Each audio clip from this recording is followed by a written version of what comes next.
മനുഷ്യാവകാശ ലംഘനങ്ങളുടെ പേരിൽ ലോകമെമ്പാടും കുപ്രസിദ്ധി നേടിയ ഇക്വറ്റോറിയൽ ഗിനിയയിലെ ജയിലുകളിൽ സന്ദർശനം നടത്തി ലിയോ 14 മാർപ്പാപ്പ.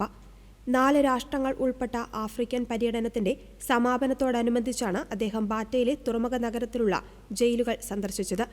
നിങ്ങൾ തനിച്ചല്ല, സഭയും ദൈവവും നിങ്ങളോടൊപ്പമുണ്ട് എന്ന ആവേശകരമായ സന്ദേശമാണ് അദ്ദേഹം തടവുകാർക്ക് നൽകിയത്.